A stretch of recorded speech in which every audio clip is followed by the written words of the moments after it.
Ladies and gentlemen, welcome back to the channel. Hope that you're having a wonderful one. Thank you so much for being here. My voice, it's getting better. I can't like hit high notes. If I was to sing to you, it would be horrible.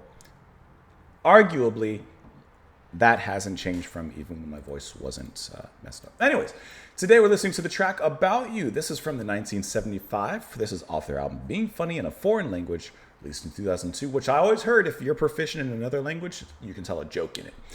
This is recommended and sponsored by Des. So Des, thank you so much for the sponsorship. I really appreciate the support. Thank you for that. The last track that we listened to from the band, probably my lowest ranked one if I had to do so. So let's see if About You raises the ship, raises the waves, raises the level a little bit more. Let's give it a listen. We'll talk about it after. Here we go.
This is mature, sophisticated.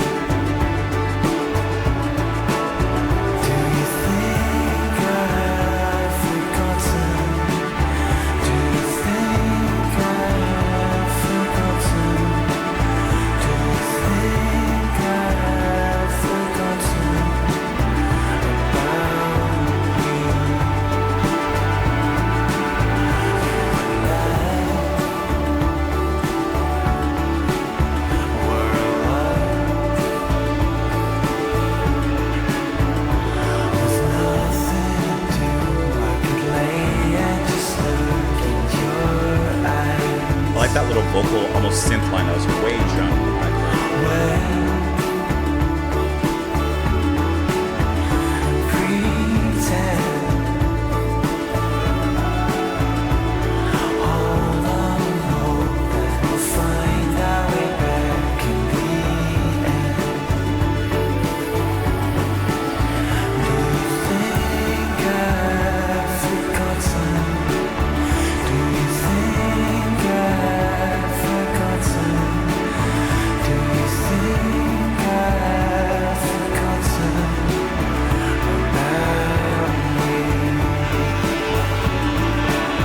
Sax line there.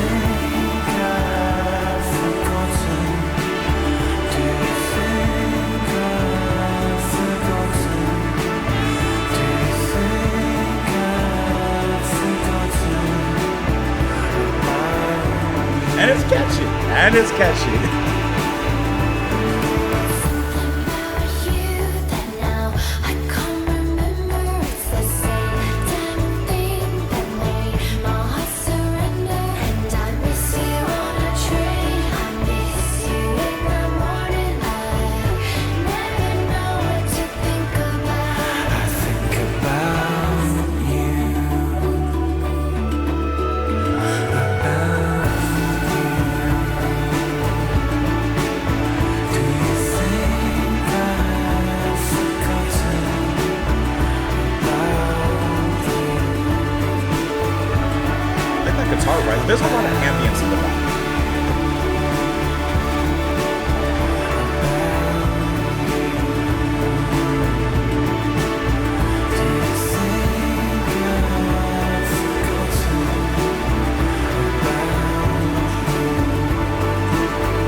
really like that those little bits of sax. It's so minute.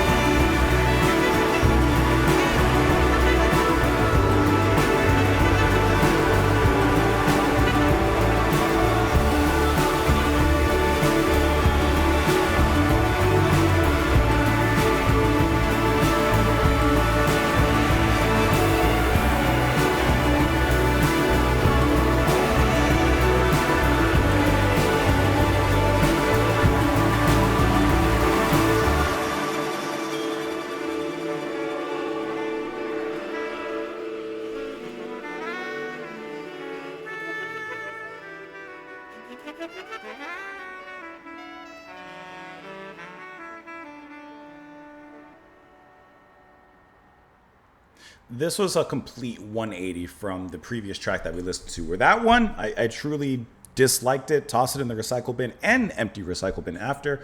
This one I feel like is a keeper. This one has a certain maturity and a sophistication to it, I think, that really works in the context that we just listened to. Healy himself, who I've been critical of his singing, it doesn't always work for me, I think sounds really wonderful here. Kind of leaning into a sophistopop kind of crooner, heartbroken romantic here. I think it swells really wonderfully in here.